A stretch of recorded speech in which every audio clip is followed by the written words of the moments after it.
ஏன்னா படிக்க வரல பிள்ளைகள்னு பள்ளிக்கூடத்தை முடிய, குடிக்க வரல நீ ஏதாவது ஒரு டாஸ்மார்க்க முடியிருக்கா? நீ நாட்டை எதை நோக்கி நகர்த்திட்டு போற? நீ கேட்டா நல்லாச்சுங்கிற. நாட்டின் பிள்ளைகளுக்கு தரமான கல்வியை கொடுக்கல. நீ 207 பள்ளிக்கூடத்தை மூடுற, அரசு பள்ளிக்கூடத்தை. கேட்டா பள்ளிக்கல்வித்துறை அமைச்சர் மாண்புமிகு தம்பி அன்பில் மகேஷ் பிறப்பு விகிதம் குறைந்துச்சுங்கிறப்ப, நீ 30 வருஷமா சாராய கடையை திறந்து வச்சு குடினா எங்கிட்டா பிறக்கும் புள்ள?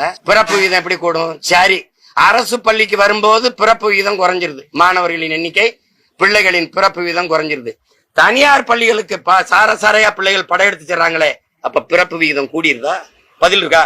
அரசு பள்ளிக்கு வர பிறப்பு விகிதம் குறையுது, தனியார் பள்ளிக்கு போக பிறப்பு விகிதம் எப்படி கூடுது? எப்படி கூடுது?